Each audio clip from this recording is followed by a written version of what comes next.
أهلا ومرحبا بكم أصدقائي الأعزاء زوار قناة على القهوة وموقع مكتوب الكرام. موضوعنا النهارده هيكون عن تحميل برنامج بريف.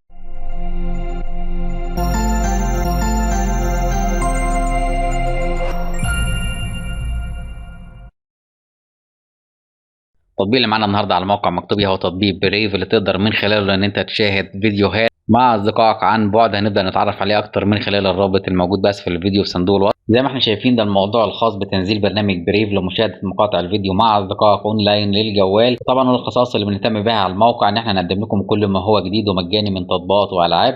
بجانب التطبيق بيشتغل على الهواتف المحمولة سواء بنظام تشغيل أندرويد أو الأي أو إس لهواتف الأيفون، والبرنامج حجمه صغير مش هيحتاج مساحة كبيرة من الموبايل بتاعك. فكرة البرنامج إن أنت تقدر إن أنت تدخل على المنصات المختلفة لعرض الفيديو وتبدأ إن أنت تدخل تشوف الفيديو مع أصدقائك أو مع أشخاص تانية من جميع أنحاء العالم، وتبدأ إن أنت تعمل معاهم دردشة سواء كتابية أو من خلال المايك، وتبدأ تعمل تعليقات ويبقى فيه جو من المرح مع الأشخاص دي وتبدأ تتعرف عليهم وتكون صداقات جديدة. هنبدأ إن احنا دلوقتي نحمل التطبيق. طبعا هتلاقي الخصائص وشرح بسيط للتطبيق داخل الموضوع. هنبدأ نحمل التطبيق للأندرويد. بعد ما فتح معانا متجر جوجل بلاي هنضغط على تثبيت وبعد كده قبول، ولكن أنا محمل البرنامج قبل كده هضغط على فتح علشان أجربه معاكم. زي ما احنا شايفين البرنامج فتح معانا. هتبدأ تشوف دلوقتي الخصائص بتاعته من خلال الواجهات اللي بتظهر لنا دي.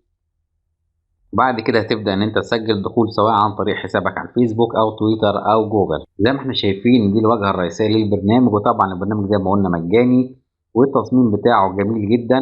زي ما احنا شايفين دي مقاطع الفيديو اللي بيتم مشاهدتها حاليا، وطبعا بتلاقي الاسم بتاع الفيديو، ممكن تلاقي فيلم أو أغنية أو مقطع فيديو عادي، وكمان عدد الأفراد اللي بيشوفوا الفيديو ده أو مقطع الصوت. زي ما احنا شايفين هنا أول واحد 13 11 تقدر انت تدخل عليه بكل سهوله. بعد كده هنضغط على جوين. زي ما احنا شايفين البرنامج بيبقى شغال زي ما احنا شايفين كده. ادي الدردشه بتبقى موجوده من تحت، وعندك من فوق هنا بيبقى الفيديو او مقطع الصوت شغال، ولكن طبعا انا قافل الصوت علشان حقوق النشر والملكيه. زي ما احنا شايفين هنا علامه الزائد اول واحده اللي من تحت تقدر من خلالها ان انت تضيف اشخاص داخل البرنامج علشان يشوفوا الفيديو ده. تاني واحده دي للمشاركه. تالت واحده دي تقدر من خلالها ان انت تعرف الدولة بتاع الأشخاص اللي داخلين دي، كل شخص داخل الدولة بتاعته إيه. زي ما احنا شايفين في الخريطة هنا دي الأشخاص اللي بتشوف الفيديو حاليا، وبيبين لك الدولة اللي داخلة منها كل شخص وكمان المنطقة المحددة بتاعته. زي ما احنا شايفين علشان تعرف الأشخاص دي منين بالظبط. طبعا زي ما احنا شايفين البرنامج جميل جدا، وعندك هنا العلامة بتاعة المايك تقدر من خلالها إن أنت تدوس على المايك وتبدأ إن أنت تشوف أو تكلم الأشخاص اللي موجودة معاك داخل المقطع اللي بيشوفوه. وكمان عدد الاشخاص بيبقى واضح عندك هنا من فوق، هنا 24 زي ما احنا شايفين. هنطلع دلوقتي من الغرفة دي او من الفيديو ده.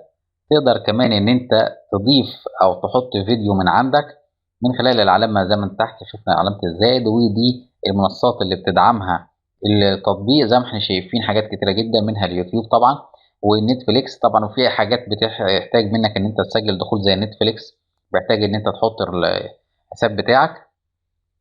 لكن اليوتيوب بتقدر ان انت تحدد اللي انت عاوزه، وبعد كده بتبدأ تعمل كأن انت الغرفة دي بتاعتك، وتبدأ ان انت تبقى الإدارة بتاعتك معاها وتحط ناس او تشيل ناس من داخل الغرفة دي تتحكم فيها وتبدأ تشوف آراء الناس. وطبعا زي ما احنا شايفين ان البرنامج جميل جدا في الظروف الأخيرة اللي احنا فيها بسبب وباء كورونا.